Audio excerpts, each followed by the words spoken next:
to draw a general parallel between the legal world with the legal world. As we know, in the legal world, we have, on the supply side, we have a reservoir of legal knowledge, and we have a pool of legal practitioners. On the demand side, of course, we have the client, who could be somebody in need of civil, criminal, or administrative or other areas of law advice, and who could be an individual, corporation, or even state or government. And of course, you have also, so this is the demand side, the client.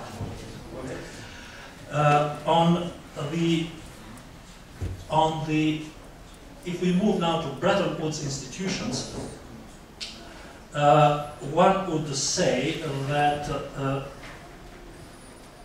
when we speak about regulatory aspects of the IMF presence, we should know that Bretton Woods institutions are not in the business of making laws, rules, or regulations for their member states. Indeed, it is beyond their mandate. But if you see indirectly that kind of has happened in terms of the various programs that the IMF and the World Bank have been applying or working with member states. At the moment, the IMF exercises its mandate in the region here, or in other areas of the world, mainly through its surveillance tool, through the Article 4 consultations. And we have here an example of the latest Article 4 consultation with Albania, 2012, yearly snapshots or X-ray analysis of the situation of country. And if you go through it, I'm not going through it, but if you have time later, it is really a very interesting document. It doesn't mince words, it's diplomatically phrased, but it doesn't mince words, and it really presents a very realistic picture of the situation in the country.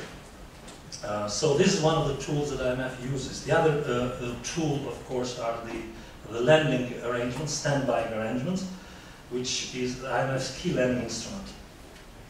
So, I should say that when I was working with the Minister of Justice of Albania and the government of Albania in the early 90s, working on the judicial reform there, the IMF provided a great legal assistance to my government in having a new civil code for the country. As you know, Albania coming out of a communist regime, one of the most drastic in the Eastern Europe, for many years the communist government decided that we don't need really a civil code. So when Albania moved into a new market economy, the problem is that it did not have a body to regulate contracts and other areas of civil law. So the IMF, in a very novel approach, it was really novel and never done before. The legal department basically provided the funding and the technical assistance that made it possible for the government of Albania to adopt quite a modern civil code. That was one of the, I would say, one of the aspects of my argument that so these Bretton Woods institutions are not in the business of like international legal advice, but indirectly they help member states, like as it happened in the case of Albania. So we move now to the third area, which is the technical assistance area with the IMF. So technical assistance has always been an important function of the IMF, and its significance derives from the Articles of Agreement. And as we shall see, Article 5, Section 2b of the Articles of Agreement says that if requested, the fund may decide to perform financial and technical services that are consistent with the purposes of the fund. So, if requested, so demand-driven, the fund may decide, so it's all in the powers of the fund to approve and do it, to perform financial and technical services that are consistent with the purpose of the fund. So it has to remain within the framework of the articles of the agreement. Excuse me. So the policy framework for providing technical assistance is the policy statement on IMF technical assistance of April 1, 2001, which covers the objectives, the scope and nature of how to determine priorities, the role of the recipient governments, the monitoring and evaluation, and so forth. Could we have the next screen, please? So technical assistance is delivered by the fund through basically two ways: the topical trust funds and the regional technical assistance centers, or TACs. There are three topical trust funds. Topical trust funds basically are trust funds that are funded by donor countries, usually Western countries. And the three main topics are tax policy and administration, number one. Number two, anti-money laundering and combating financing of terrorism. And number three, managing natural resources wealth. And there is now a new topical trust fund that is being in the process of creation, which is about debt restructuring. As far as tax or technical assistance centers, there are 8 technical assistance centers in the world. From Middle East, and it is called METAC, to the Caribbean, it is called CARTAC. Whole Africa is covered, AFRITAC, Central America, and the Pacific, PFTAC. At the moment, there are no TACs open in the Eurasia region. As I said, the legal department also, like in the case of Benin, will help us with the civil code, but also provides a lot of legal technical assistance regarding banking laws, budgetary laws, for exchange laws, anti-money laundering laws, etc. It is my belief that institutional IMF technical assistance should become available in the Eurasia region for the simple reason that countries need it. As a first step, a regional TAC should be opened in Southeastern Europe. The IMF is already present here, and I make an argument that it should be headquartered in Kosovo, and it should include initially countries of similar size with comparable issues like Macedonia, Albania, Montenegro, and Bosnia and Herzegovina, which are not EU member states. And I would call these countries the CTAC core countries. As an old Kosovar saying goes, Luca, please correct me, appetite comes eating, right? Appetite comes eating. So, at a later stage, CTAC would also serve Southeastern Europe's outer wall countries, such as Croatia, Slovenia, Serbia, Romania, Moldova, Bulgaria, Greece, and even Turkey or Italy.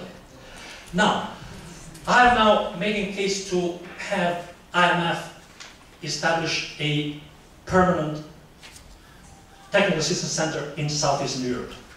As we speak, 6,000 miles away, the world leaders in the economy, politics, and finance are gathering in Tokyo for the annual meetings of the IMF and the World Bank. And according to latest press reports, IMF is not very popular in some Mediterranean European Union member countries. So I'm now making a case that goes against some current views in the periphery of the European Union, and I will deal a little more on that if I have time. So, the current existential crisis within the Eurozone and the EU, as well as the novel and particular role played by the IMF in the Greek debt situation, suggests that non-EU countries of the Southeastern European region may want to adopt a more wait-and-see strategy in their quest to EU membership while strengthening ties with the IMF. For example, Kosovo, it was mentioned yesterday, has a totally Euroized economy. According to Lex Moneta, which I mentioned earlier, a sovereign country may choose the currency it wants as legal tender within its own borders. For strategic and economic reasons, the newly independent Kosovo has made its choice in favor of the euro as the country's national currency or legal tender. However, the government of Kosovo should have well in place clear and effective contingency plans in case the Eurozone and the euro fall apart. While everyone hopes that the EU project will prevail, the government and the people of Kosovo simply cannot afford to leave their present and future blindly to the mercy of a currency which may or may not have a future. In that regard, there is no better institution other than the IMF that can provide the right advice to the Republic of Kosovo in this hypothetical scenario. If approved and implemented, this would be one of the primary activities of CTAC.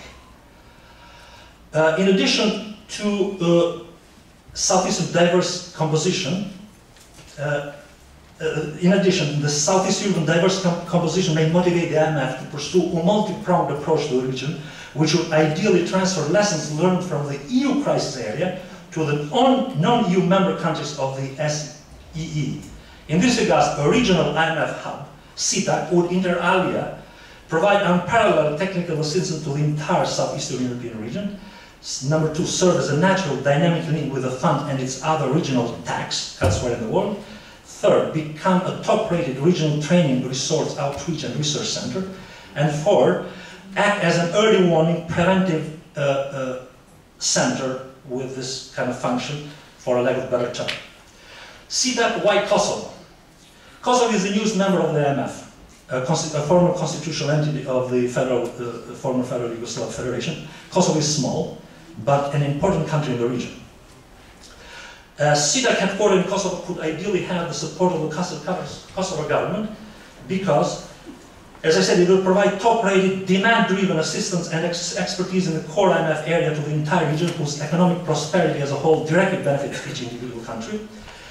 The country and the entire region want to maintain close relations with the IMF. Number three, it would bring modest, if not insignificant, economic benefits, and most importantly, it would raise the regional relevance and international prestige of the country.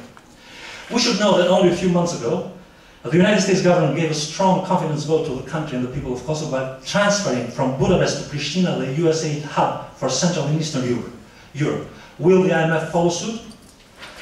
Now, this other question is, where in Kosovo? It has been the trend of the government of Kosovo that the international community focus and conduct most of their operations in Pristina. The IMF will decide the place. Procedural and funding issues. CTAC will need a regional strategy, an action plan, a home, and of course funding. Usually the IMF funds the director and manager of the center. Various donors provide additional funds for CTAC's, its management and daily operations. A formal expression of interest or letter of intent from the Kosovo government to the IMF will be the first step in the CTAC project. Kosovo government should also secure regional support from the governments of Albania, Macedonia, and Montenegro to proceed with this. As conclusions, the sad truth in the EU today is that Bretton Woods institutions are seen with increasing suspicion. Consider, for example, a view aired in some EU Mediterranean countries that the black men are coming. I have an article here at the Financial Times of 2 days ago. But you don't have any more time. I don't have any more time. Thank you.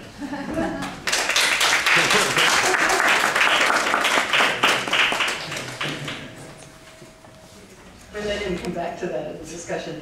I think Fred's approach was the right one. I'm going to go right next to the next speaker and allow time at the end for discussion. And in part because I think you'll find that these three are more complementary than they first appear.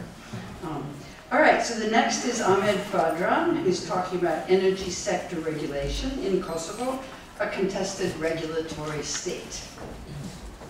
Okay, so good afternoon, everyone. Thank you, Susan, and thank you for the kind invitation to come and to talk to you about one of the research projects that I'm involved in at the moment. My name is Ahmed Badran, and I'm working as a lecturer in public policy at Exeter University, UK. And I'm here today to talk to you about energy regulation in Kosovo. So the title of my presentation, as you can see, regulation in a contested state and energy sector regulation in Kosovo. Before I start my presentation, so I would like to make very quick 3 comments. The first one, as you can see from the first slide, this is a collaborative work with 2 colleagues from Aston University in Birmingham, Yelena and Annalise, who for some reasons couldn't make it to the conference, but they send you their best regards. So the second comment is, the work I'm presenting today is pretty much still work in progress. Okay, so what I'm not going to do today is to provide you with conclusive answers about energy regulation in Kosovo, or a complete or a full picture about how the regulatory process works in the energy regulation in Kosovo. However, What I'm going to do is to provide you with our understanding so far of the energy regulatory environment in Kosovo and how regulation works. So I'll be touching upon some elements including who the main actors are, how do they interact with each other, how the regulatory process works, what are the politics, or what is the politics of the regulatory process in the energy sector in Kosovo. And I would very much welcome any kind of feedback or comments to indicate to us how relevant our understanding is to the reality of energy regulation in Kosovo in order to be able to take our research further and to continue our research in this area. The final comment is, I am a political scientist by training, and I come from the qualitative research method camp. Okay, so don't expect highly sophisticated economic analysis. My presentation doesn't include any complex equations, any tables and so on. Okay, it's a very simple and very direct and straight to the point. Moving now to my presentation. So,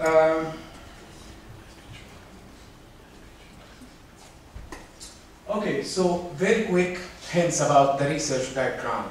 The starting point of our research is the observation that the regulatory state model, as it has been developed in Europe, in the European context, has been replicated, has been copied, worldwide in different countries with different social, economic, and even political contexts. Okay, so in essence, we agree with what Maioni and the other scholars who worked on the regulatory state notion have highlighted, which is related to the shift from the state, so what we call the welfare state, which is heavily involved in service provision, to what they call the regulatory state working as a rule maker, or maybe laying down the ground rules for the other societal actors involved in regulatory processes, and watching and monitoring how those actors interact and make sure that they play according to the rules. No one is breaching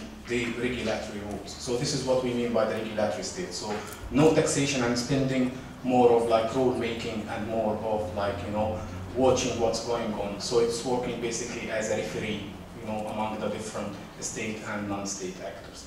Okay, so this is the first thing. So in this sense, so the regulatory state, as we understand it, it doesn't by definition confine only to nation states. So we can think of the European Union, for example, as a regulatory state. Okay, but what actually we are concerned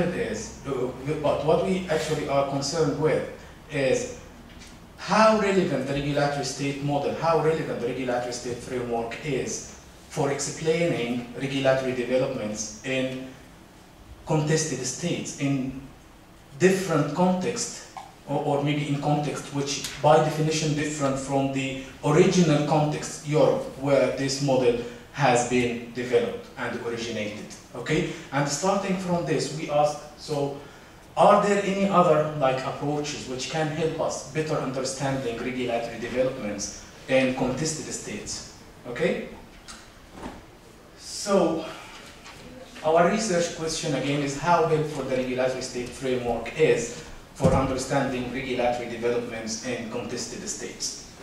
And of course, we focus on Kosovo and energy regulation in Kosovo. So, analytically speaking, we are interested in testing the applicability and the explanatory power of the regulatory state framework, okay? And also looking at some complementary or some other approaches, theoretical approaches, which can help us, better understanding what's going on the ground. Okay, so this is why we moved from the regulatory state model, and I will explain this in a minute, to formal and informal power relations, as well as the value-based approaches. So methodologically, we focus on Kosovo as a critical case study. So we are fully aware of the limitation of using case studies, especially when it comes to the ability to generalize our findings. But again, so what we are doing now is an initial stage. So this is like a first shot on this kind of on this research topic.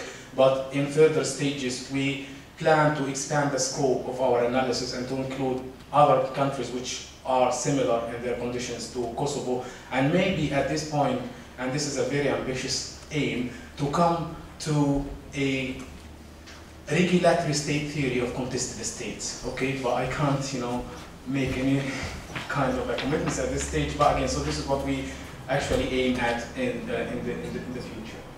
So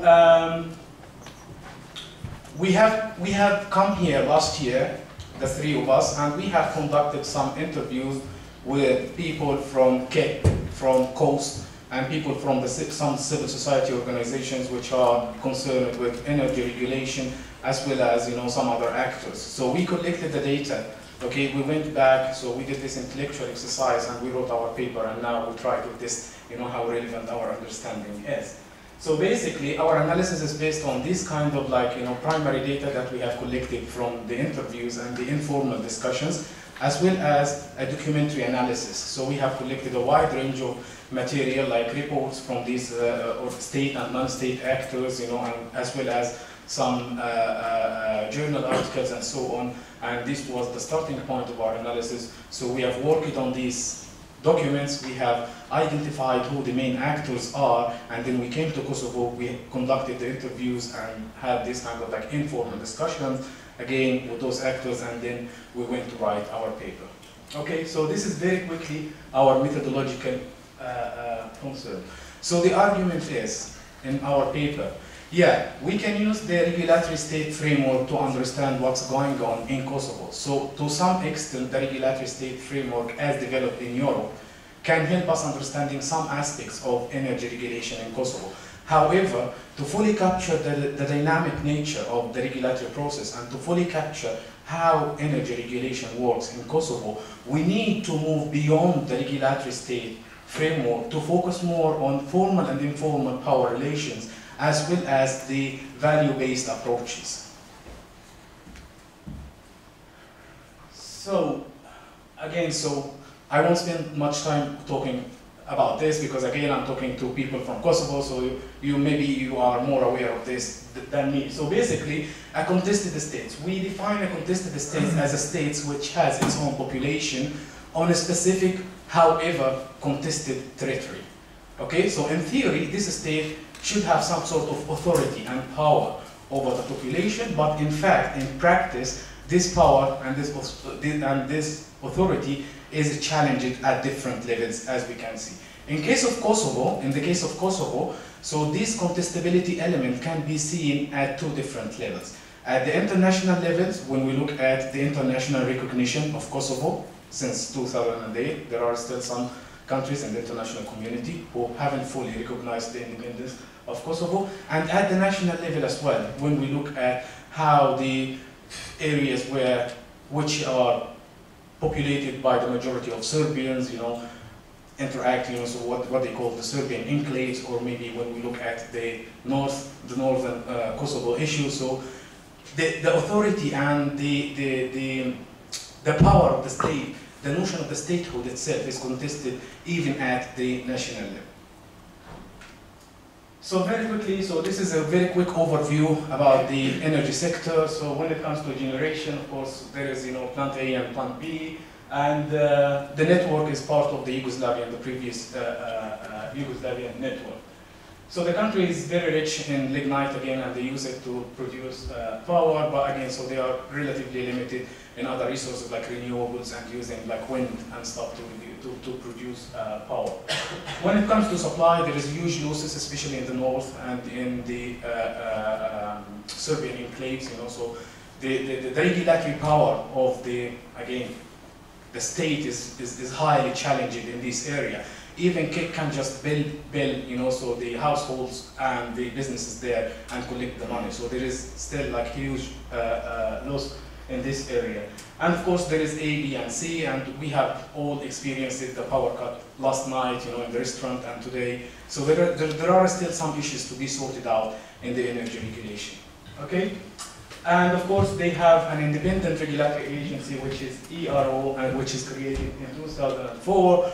And as we will see in a minute, it interacts with many non-majoritarian institutions. Okay, so if we look at the regulatory space of Kosovo, the energy regulatory space of Kosovo, from a regulatory state framework, we can see many aspects of the regulatory state framework as developed in the West. So we can see an independent regulatory agency, of course, which is the ERO. But again, so the framework as developed in the West doesn't tell us in full why actually they have adopted this model. Why they haven't adopted any other model for regulating the energy in Kosovo.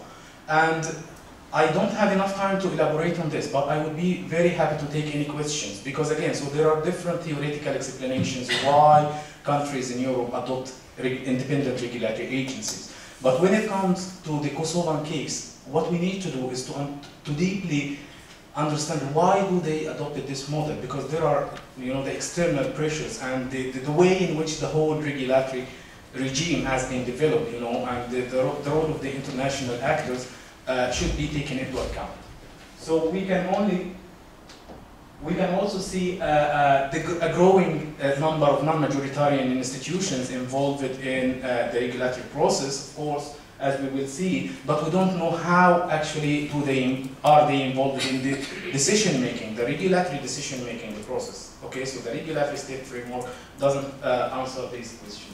And of course, we have this focus on privatization of the provision and not the liberalization, not opening up the market for competition. And this is another area that we can elaborate on during the Q&A time. Okay, so this is a snapshot of the regulatory space, the energy regulatory space in Kosovo. So we tried to identify the main actors and we gave them like different colors, as you can see. And again, more on this in the paper if you can read it, because I don't have time to explain in detail what that is. Okay, but again, so if we look now moving from the regulatory state framework to the power relation, so to understand what's going on the ground in the energy sector in Kosovo, we need to take into account the power relation, the relation with the neighboring countries, Serbia and Albania, because to some extent, Kosovo is still heavily dependent on Serbia when it comes to, because Serbia is actually in control of the physical infrastructure, the grid. Okay, and of course we need to take into account the donor countries and the way, the influence they exercise on regulatory decision making, as well as the impact of the EU. And I have a case of the privatization of the Plant B, so for generation. And this is a very, very good example how to reflect the politics around decision making in the energy sector. And I'm happy to elaborate in this in the question, if you ask me a question about this. So if we add the donors and if we add the international actors, we will even end up with more complex configuration of the regulatory space, the energy regulatory space in Kosovo, as we can see on this slide here. So, from value-based, we have conducted this documentary analysis, and in a nutshell, the regulatory agency, the Energy Regulatory Office, focused basically, again, so as any other regulatory agency, on promoting efficiency, liberalization, competition, transparency, and the due processes, and there is nothing wrong with this. This is what other regulatory agencies and other utility sectors generally do. But again, when we focused on the governmental document, the interviews that the ministers, have done in the newspaper and so on, we ended up having, another value-based. So they focused more on the important role of the government to control what's going on in order to achieve the national interests. Okay, whether in the literature, in the Western literature, the focus is more on the distribution and on the efficiency as main values for building up regulatory regimes. So this is another area where the regulatory state framework doesn't confine with what's going on in Kosovo.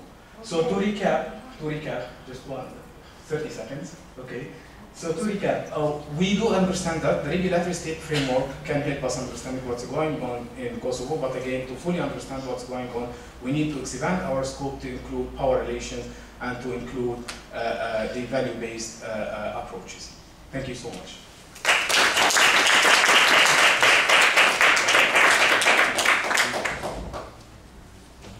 Thank you very much.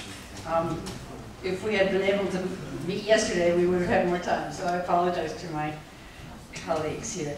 Our third paper is Gezim Visoka, the phenomenology of informality in Kosovo, challenges and opportunities for development. Thank you. All right, so my primary research interest is on peace and conflict studies, but the reason I've taken on this topic this time is that I'm interested to know and explore more local agency and local resistance, and also the hidden dynamics of societal processes. So informality is an interesting dimension to that sphere of topics. What I'm going to do today is basically approach the problem of informality from the political, economic, and societal dimension, and as well, in the end, try to draw a certain conclusion in terms of opportunities and challenges it provides for development. So it's not based on in-depth analysis or research. It's at a level of phenomenological understanding and interpretation, and as such, it provides some contingent generalizations that are very much contingent to Kosovo and its context. Today I will argue that the problem of informality should be seen in a dialectical and relational perspective to formal institutions, and as such, informality in many instances has been instrumental in strengthening formal institutions in Kosovo. In other cases it has challenged them, or in other cases it has complemented. I'll try to bring a more nuanced understanding of informality rather than only its prevailing today, which is very negative and very against it. Then I'll argue that in the case of Kosovo, we're seeing a silent agreement between authorities and the people to accept and allow informality as a phenomenon, as a transitional process whereby we know that institutions are weak and the state capacity is not at full extent. On the other hand, we know that people are not ready morally to obey the laws and institutions due to historical, cultural, and many other processes. So we're seeing a kind of a hidden, silent understanding of both sides, where both kind of are complementing. And what I'm going to argue is that informality has some roots in Kosovo culture, but mainly is a recent phenomenon, and is very much linked to the internal and external factors related to violent conflict, parallel state governance, international administration, peace building work, and the foreign aid. So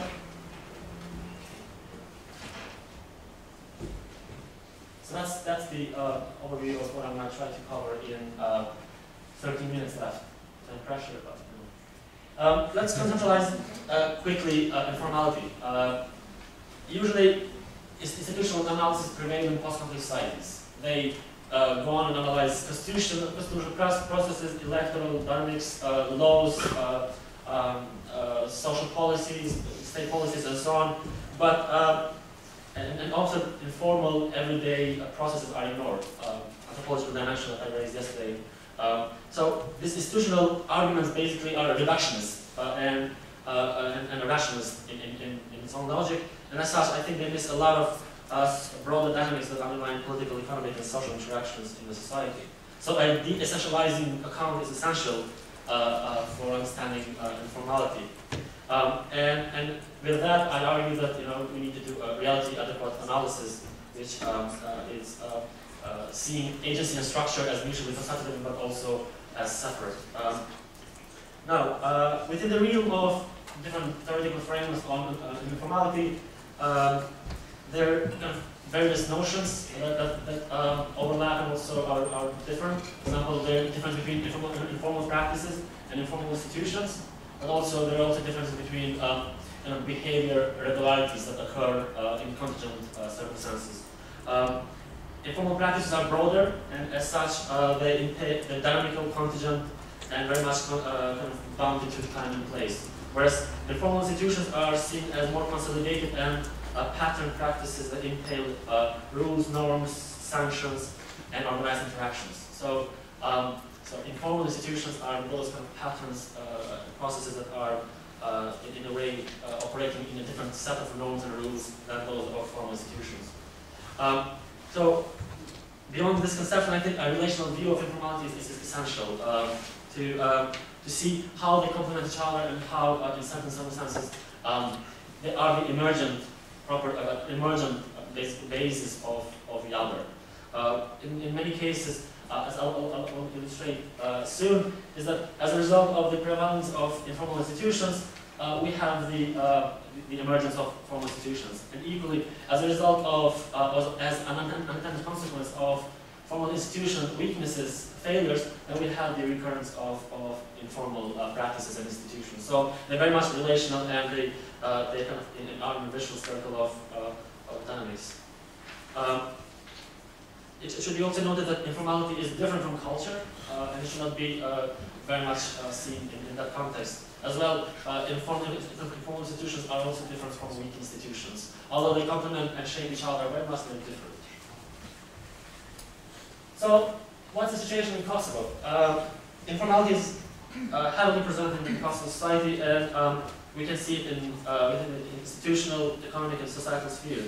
Within institutions, we see informal exchanges, informal deal-making, and informal processes that bypass formal procedures and regulations. This is evident with the electoral processes, evident with the recent manipulation of votes, corruption, criminal networks that are very much enshrined within institutions but still operate in this informal logic, informal capacity. This is also a case where formal institutions encourage, informality by supporting tax evasion or other interference on court processes or the resolution of disputes.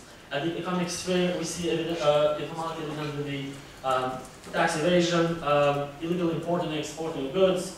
We see with the fake determination of assets and possessions, and also manipulation and allocation of public grants and funds. At societal level, we see informal dispute resolution mechanisms evident, for example, in Laetitia or Islihati, which is always ignored as a process, but it's quite influential in resolving property and family matters in the periphery of Kosovo, and also in informal contracting of jobs, and that informal transferring of property or goods. So those are basically kind of that's basically the terminology of informality in Kosovo. I argue that there are maybe three, one could speculate perhaps, that there are three triggering factors that have brought this situation so far. First one is the parallel state in Kosovo, whereby among Kosovo Albanians, informality was the way of life. Informality in relation to formal institutions was basically the response, the resistance to the whole regime.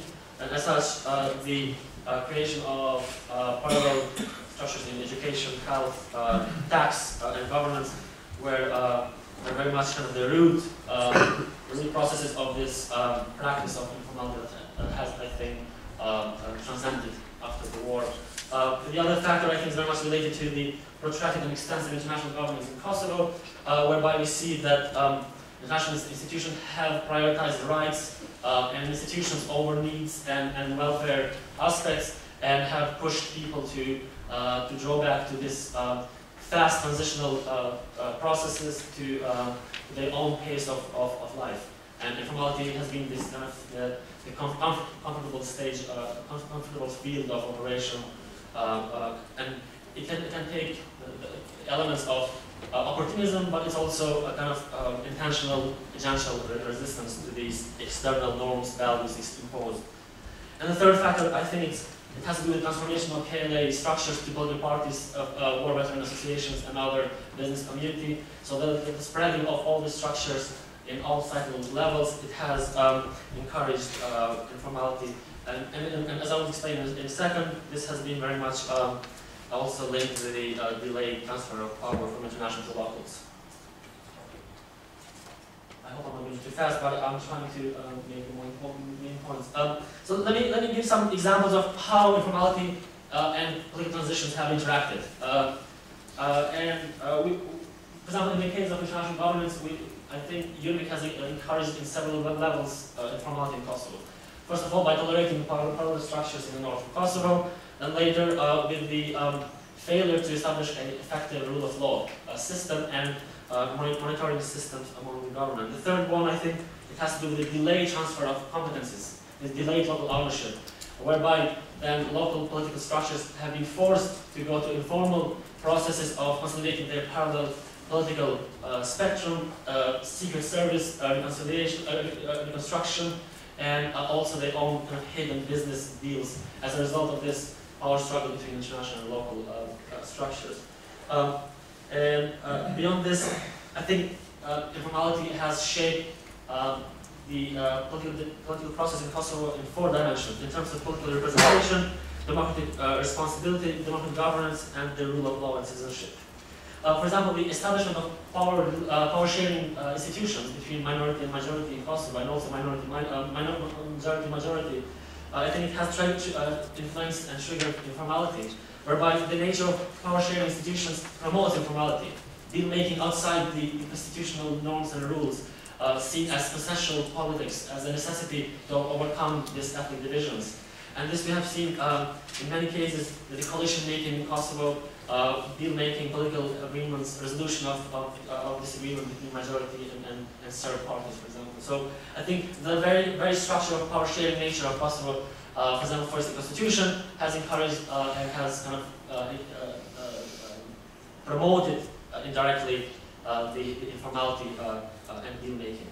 Another very concerning form of informal institution is this constant interference or consultation with American ambassadors or European ambassadors or Western powers in informal capacity by passing, let's say, UNMIC or EU or others. This has been very much the case, whereby we had elections, but the real decision-making was done outside of the formal structure. So basically, I want to argue that the institution of consolidation with US ambassador and other Western ambassadors, it has really much promoted this and has bypassed legal democratic processes.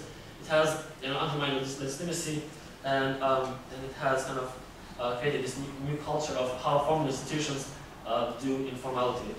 The other case is with the election of President of Kosovo, the case of Pazzoli, and then after the Constitutional Court decision, with the election of Laetitia. In both cases, we see an informal deal-making process whereby they bypass Parliament as a kind of the place where the decision should have been taken, and as such, they go to a hidden dimension of deal-making. And now we see it as a consequence of that, we see disagreement between LDK and PDK in terms of constitutional reform, in terms of timing of election, in terms of, and because LDK is making the case that we are basically, you're not keeping the promise that we agreed. And I think the consequence of this informal deal-making is leading to this kind of political stalemate that is being covered for the moment, but I think it will reoccur very soon. So what has all this kind of informal deal-making at the political sphere influence is citizen distrust of institutions because they don't know what to follow, the formal rules, or try to make sense of all these informal deal-making processes. Another important aspect is the way how young politicians get into formalized politics. Because the old structures dominate. Okay, I have to move to the formality. I think this is unfair for our panel. So I'm gonna resist you trying disobey the rules. And you won't get any questions. I don't care. So I think in terms of informality and economic relations, it's important to bear in mind that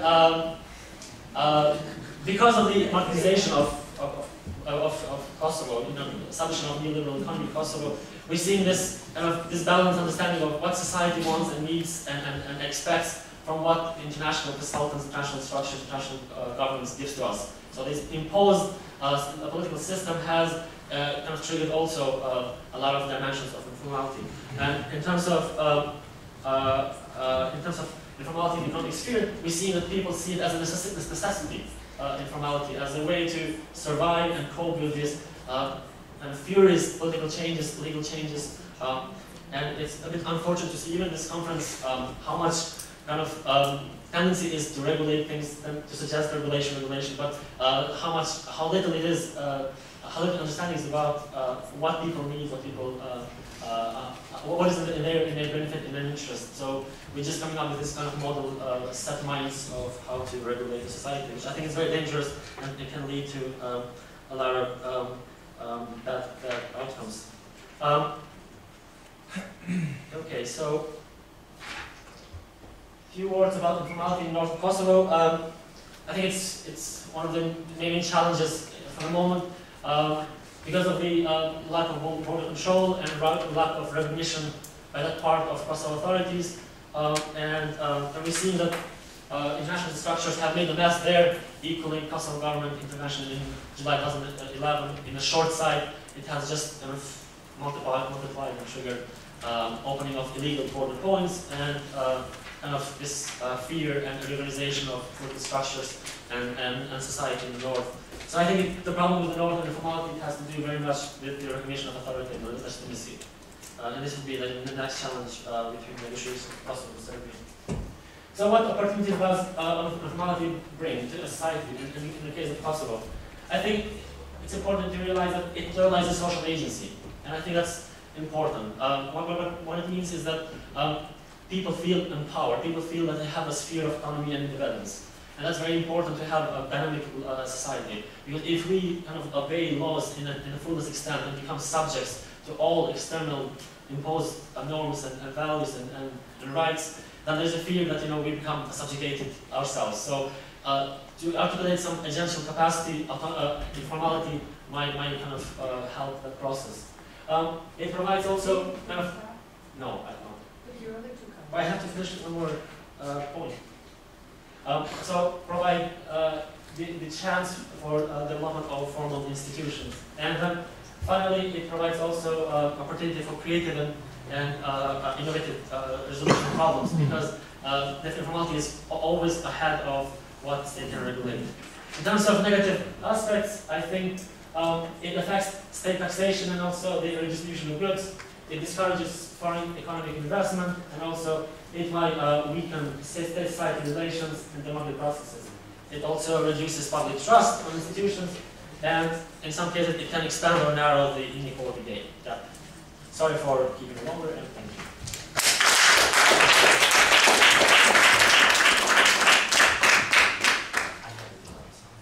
No, you didn't, but that's another matter. The culture of resistance in Kosovo continues today. But let me just say that, as you can see, Agranali Ba was to say, bring the IMF in to provide institutional reform, but on a regional basis. Ahmed Badran is saying, what about this new trend in much of the developed world toward independent but non-majoritarian regulatory institutions? Does it apply in a contested state? And Gezim Visoka is talking about the interaction between informal, I would call them informal institutions, but he's calling it informality, and formal institutions, the dialectical relationship. Let me just mention a few questions, but then before my colleagues answer, I would like to open it up to the floor, and then they can decide what to answer in the time that is available. So first, I run to you. In your paper, you seem to say almost directly, but more implied, that the IMF would be a substitute for the European Union. I find that a bit surprising, so I'm curious about how you think that out. Secondly, the IMF is, after all, I want to quote him, he says in paragraph 36, CTAP could become a beacon for the economic prosperity and financial stability of the region. Well, we know that the IMF focuses on financial stability, but not economic prosperity. So I'm curious about how you propose that the two outcomes will occur from IMF technical assistance. And then, as you already mentioned, it'll be very interesting to discuss who will fund this. I do want to make a sort of caveat, however, that Kristen Boone, in an article already 5 years ago, a law journal, which I'll give you the reference to, refers to the IMF and the World Bank, but her evidence is more from the IMF, have already become active legislative actors in the post-conflict cases, at least, once they get a UN Security Council resolution to act so that they can avoid this consent request issue, then they're transforming everything. So whatever the charter says, it's not the reality anymore. Okay, secondly then to Amin Badran, I find it really interesting where you had at one point a list of consultants that were funded by the USAID on these IRAs, and there were 11 very well-known companies, not just individual. And then, of course, there's also the EU, as you say, and Norway on the wind survey. This number is quite astonishing. Do they give conflicting advice? Do we get this policy inconsistency that Will Bartlett was talking about this morning? Secondly, as you may well know, or certainly people in the room will, by the early 70s in Yugoslavia, there was something called a SISOV. That's the acronym from, plural acronym from the Serbo-Croatian, namely self-managing interest communities in sectoral areas. That's exactly what these IRAs are. So it would be very interesting to know whether, although they had representation, trilateral representation from the internal staff, from the local government, and or Republican government, depending on which it was, and from the enterprises that would fund them. So that's more majoritarian in an indirect sense. But it'd be very interesting to know whether there's a link in terms of people's experience with that in Kosovo, unrelated to contestation. And finally, you talk about 5, he calls them complaining groups, consumers who were very active in preventing the rise of the electricity tariff. This is a form of collective action that I hadn't known about in Kosovo, and I'm wondering if it's similar to the way Will Bartlett talked about specific groups in the welfare system. Are we seeing a wider pattern, not just in welfare? And finally, to Gazim, I will just only ask, because you ran over, whether your argument isn't overdetermined. Because it seems to me that what you describe is also true in Bosnia. It is the basis of Mushtaq Khan's entire theory about political settlements, based initially on Bangladesh. We see this throughout conflict cases.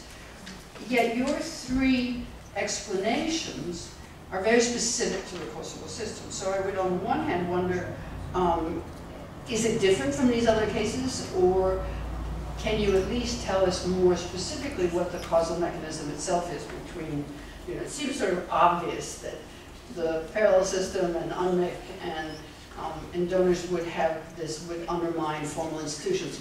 But as Will Bartlett was talking about, the appearance this morning of weak administrative structures, whereas in fact they're very strong, it may well be that what we're seeing isn't exactly what happens. I'd like more, tell me more how this actually happens. Okay, let me open it up to the floor. Who would like to begin? Justin. Thank you, Justin Elliott, University College London, School of Slavonic and East European Studies in the UK. Gazim, I would like to thank you very much for, as you say, pointing out the other side of the question. And I would like to, you pointed out the anthropological view. I'd like to take it back to the historical view, which is that if you think about parallel structures, this is something that goes back in Kosovo, at least to the 1920s, if not to the Ottoman period. That this is something where the state really has never been a fully legitimate affair here. And that going back to what people were talking about yesterday, this may be something that is a lot less changeable than people might think. And that, well, we were talking yesterday about the rent-seeker social contract, about the way that people need a personal means of transferring remittances here, about a client-patron relationship. Perhaps people don't remember that with a client-patron relationship, as well as there being something in it for the patron, there's something in it for the client.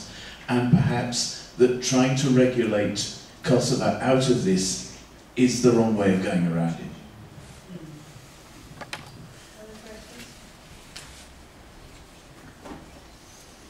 Have I intimidated everybody with timing?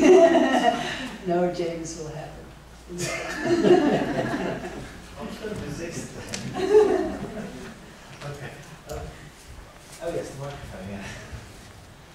Yes, James again. Really it's a question about the electricity generating capacity in Kosovo, about KEC, and about the regulatory structure. And there was a sort of question that you posed in your presentation about, whether why a more liberal approach to the electricity market is not undertaken in Kosovo. And I'd just like to sort of ask you what you think about the fact that electricity generation in Kosovo appears to me to be a highly political thing. And there are all these sort of issues to do with electricity generation, such as the fact that non-payment of electricity bills in Kosovo is actually quite common.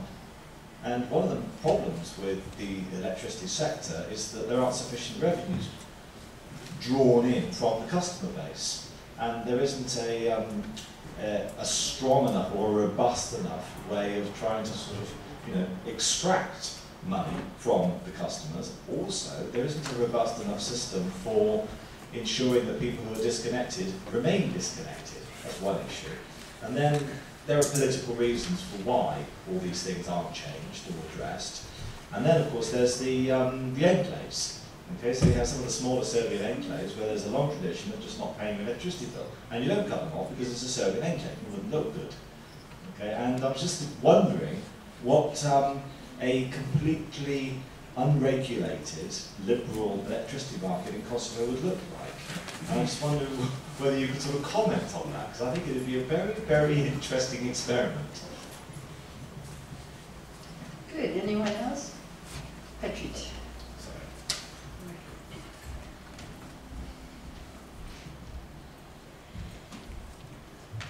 Thank you. Very short question from Mr. Badran. I would just like to know if he has any opinion on the nature of specific interest groups in the energy sector in Kosovo.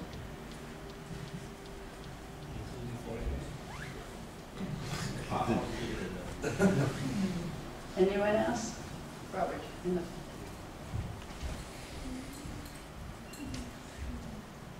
Yes, just following up on Susan's reservations about increasing the role of the IMF in Kosovo.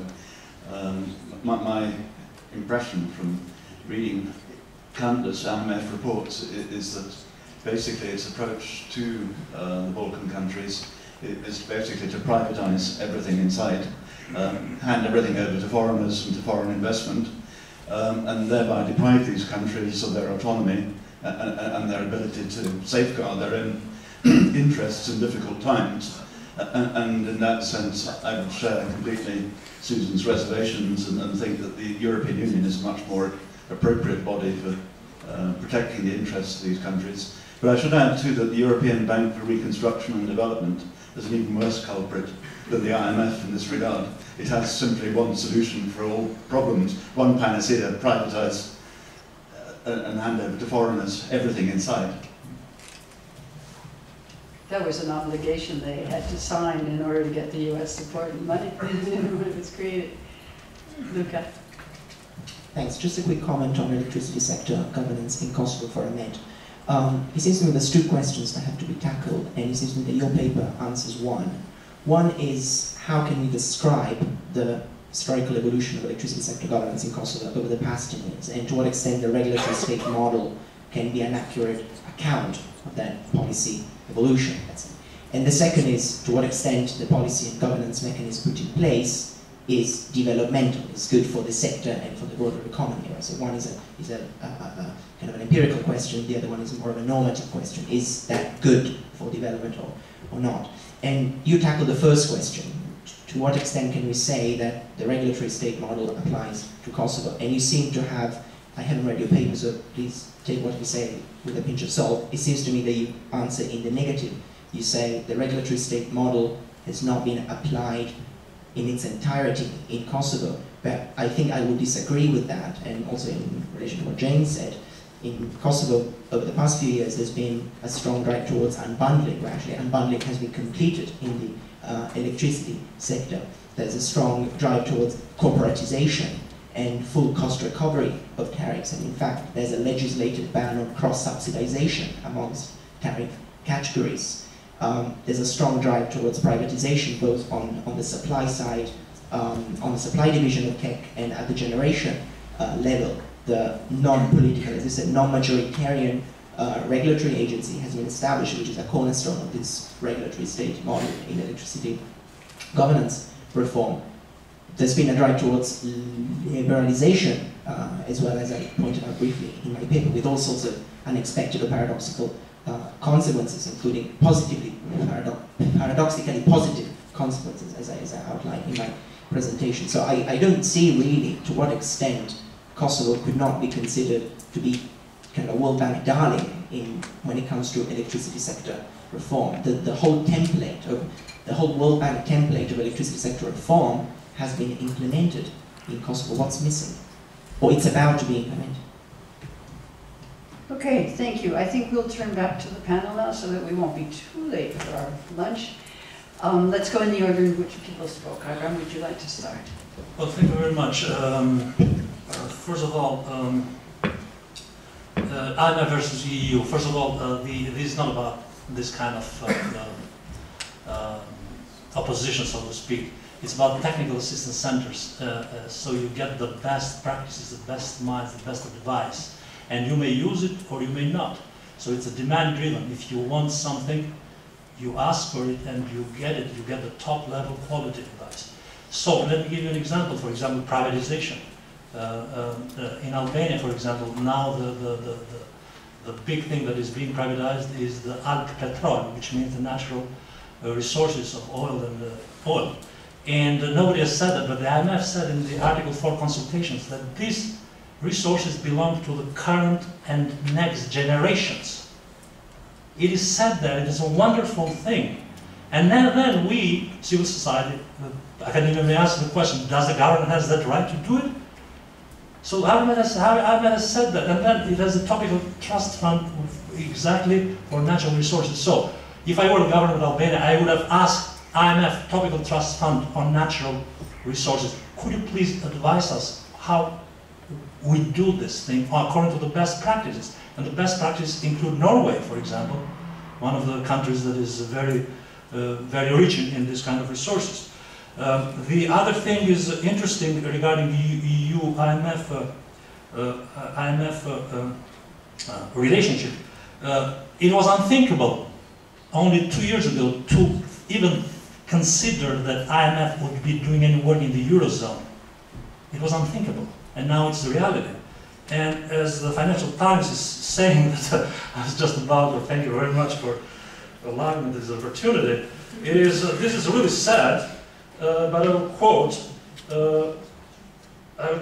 in the debt crisis, the IMF and the Europeans are hardly flavor of the month anywhere in the Mediterranean.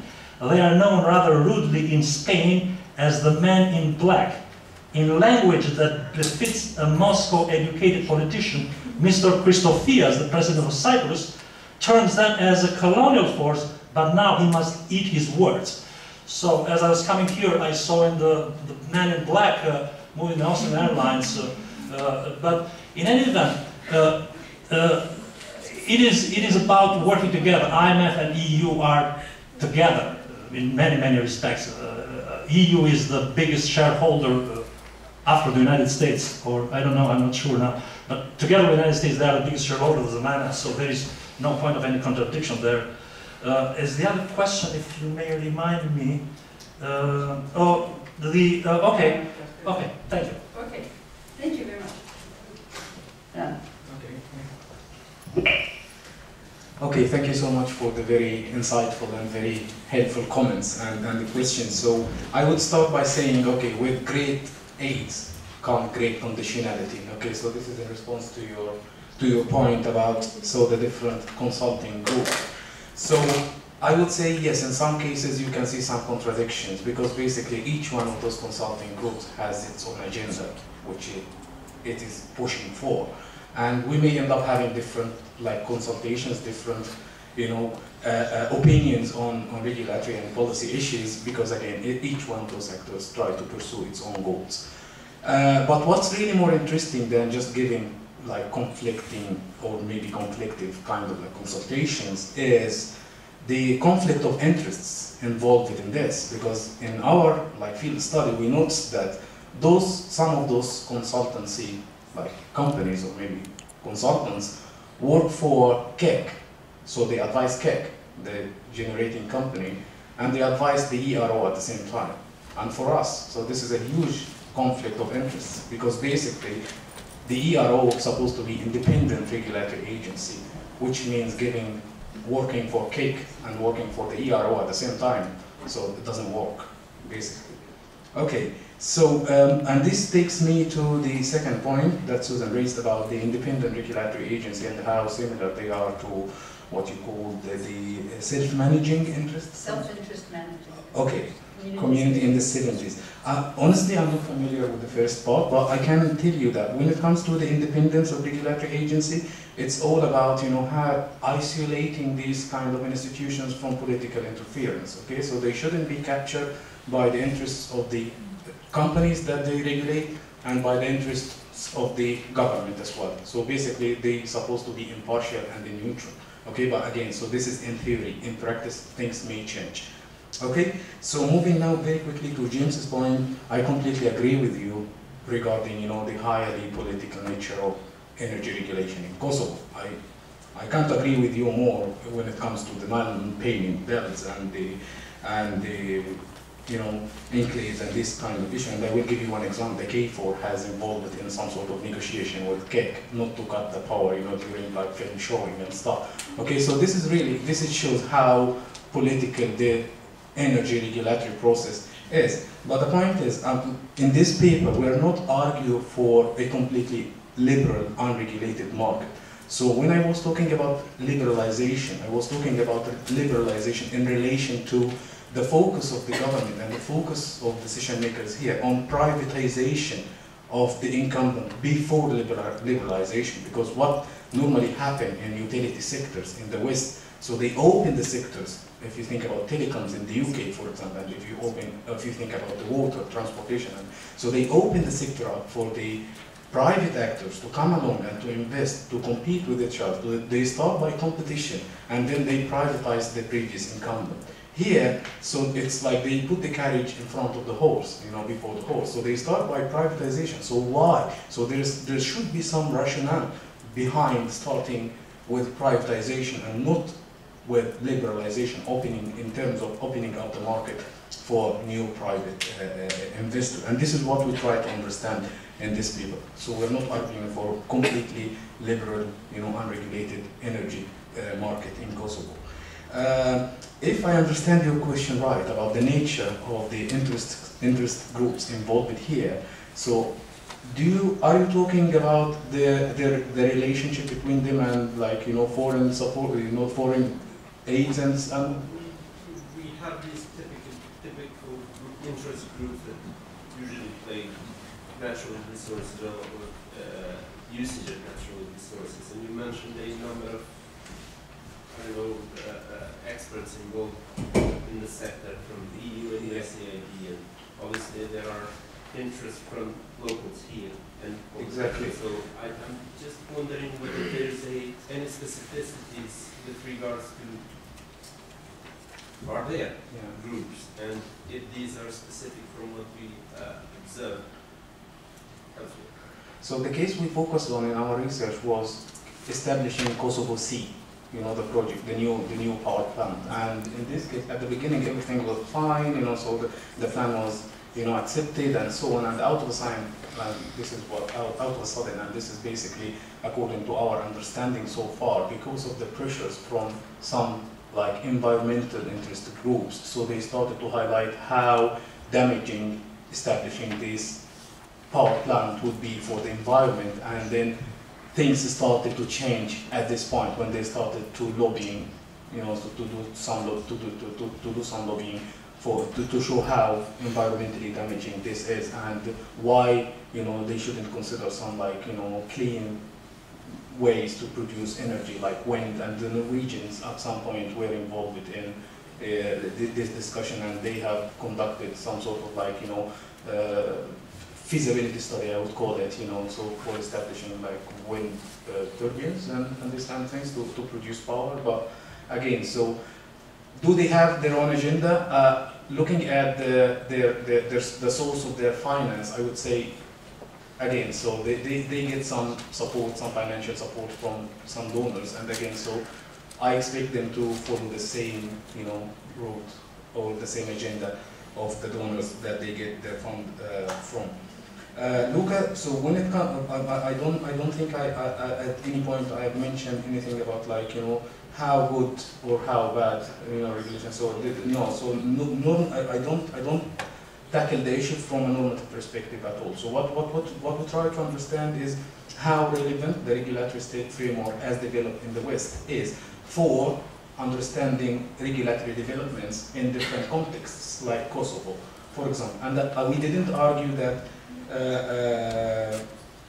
we didn't give like any kind of like negative impression. So we didn't say the model as developed in the West is not applicable in the case of Kosovo. But what we said, it's good, but it's not sufficient to understand and to capture the dynamic nature of the regulatory process in Kosovo because of the political aspects of the involved in the process of regulating energy. We need to expand this framework to include formal and informal power relations, as well as the value-based approaches to understand on what values. Okay. Good, Thank you so much. Thank you very much. Because in just a few minutes. Well, we're already, if you have 2 minutes, that would be good. Okay, responding to your question on whether the paper was overdetermined and then why I didn't have a clear causal link to the system.